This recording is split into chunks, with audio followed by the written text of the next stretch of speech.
Grey Lynn, an inner-city suburb of Auckland, with a bit of a rep of being the artier, more liberal cousin of its neighbours Ponsonby and Herne Bay.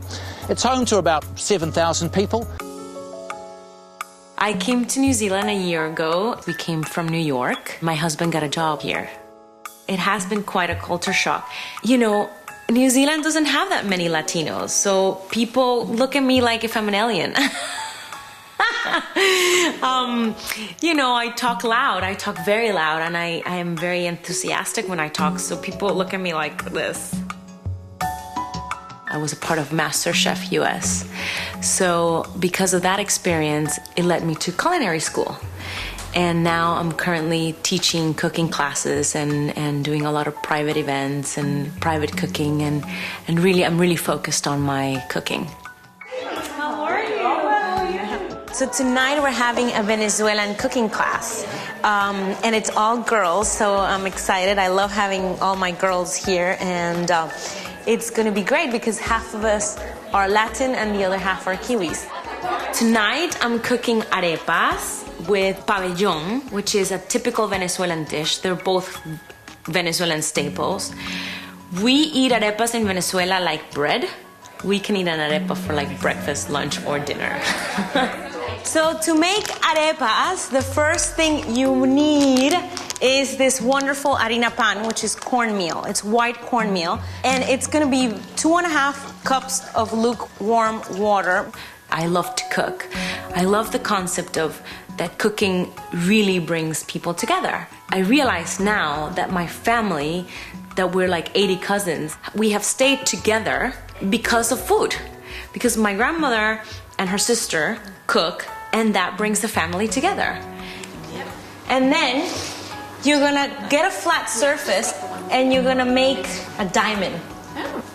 Cooking makes me feel connected to my heritage. It makes me feel connected to my roots. I feel connected to my family because I would spend hours on the phone with my grandmother, her giving me a recipe, you know, and that for me it's special. It's special. In this dish we have meat stew, but it's shredded meat, but it's very Venezuelan. This is what the national dish of Venezuela is, and it's very common to eat it with arepas.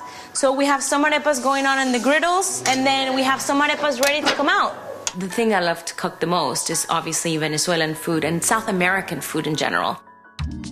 The reason I know so much about South American food is because my mother has lived pretty much everywhere in South America. So I've gone to visit her months at a time, and that's how I know like a lot about Peruvian food, and I know a lot of Argentinian food, and I know a lot about Colombian food because she's lived in all those countries. You can either open it or put it on top. You can either put a little butter and then put your fillings on top like a taco. It's nice just trying different things, you know, coming along to dinner and learning how to make it and trying different things. I think it's really great. Because everybody gets to taste different foods and cultures and stuff, and it just makes you a bit more open-minded about different things, and it's not always about Kiwi culture. Yeah. And I love it. Kiwi is sort of a put on some salsa. I love feeding people. There's something about the simple act of feeding people that for me is showing love. Thank you for embracing it. I think that's why I love, like I'm bringing in new flavors, so people are like, yay, new flavors. Yeah. And it's just amazing to see people so happy with something that I grew up eating 3 times a day, you know? Everyone loves to be fed, and everyone loves a home-cooked meal. So by doing that, people just automatically open up. There's a different connection. Like if you just meet for coffee, or if you just go to, you know, at a restaurant. But when you open the doors of your house and feed them food that comes from, you know, with so much love, and that it's part of you, all the doors just open. And that for me is a beautiful thing.